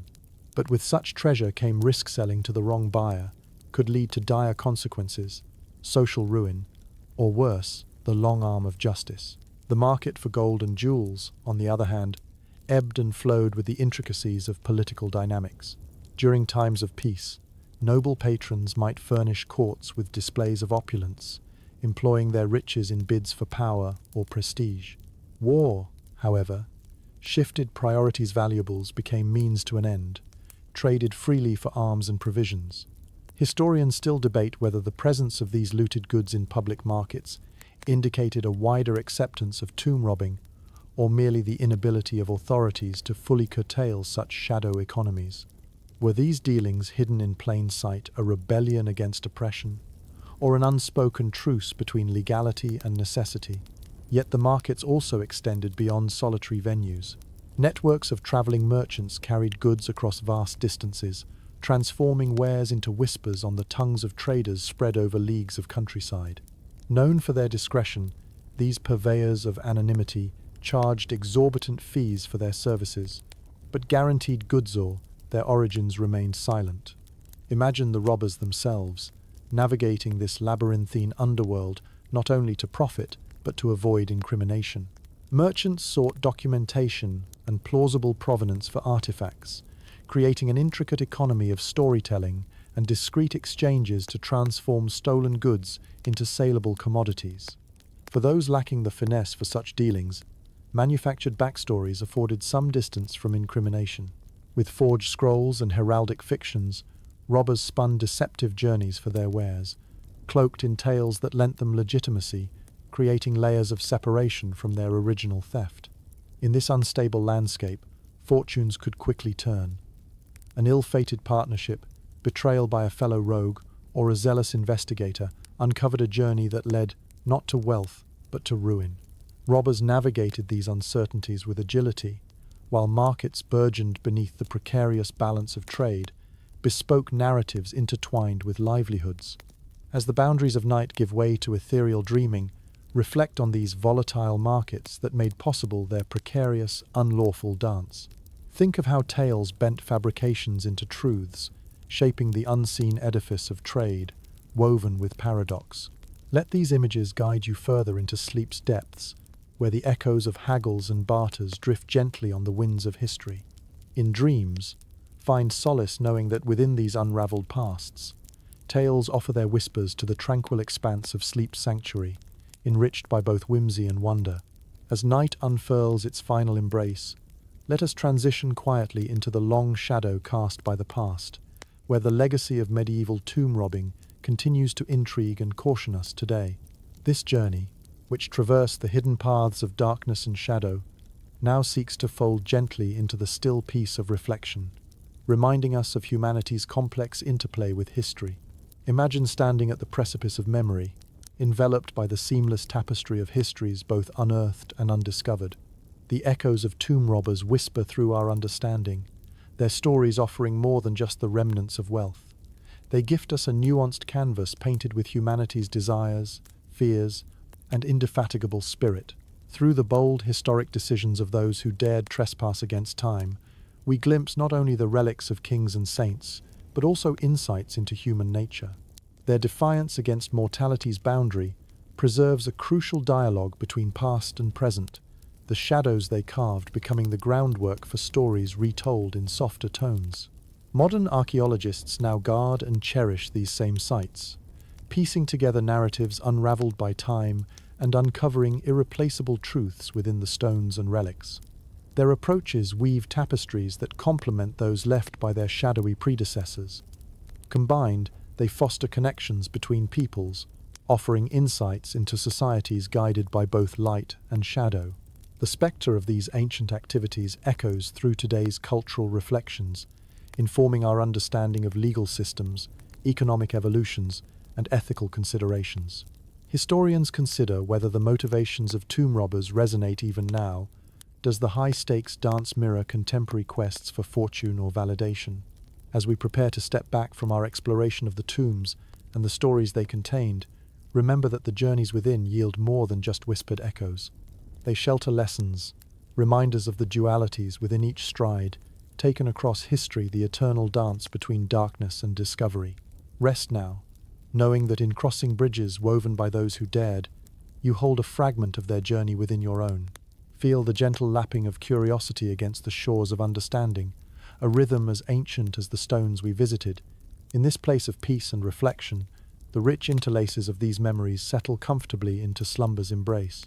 Let your thoughts drift sweetly towards sleep, warmed by the embrace of history told anew. May your dreams cradle you softly, illuminated by the tales of bravery, folly, and humanity's persistent hope, echoing through the rolling corridors of time. As you rest, wrapped in the final whispers of night, take comfort in the shared legacy, woven so intricately across generations. Sweet dreams.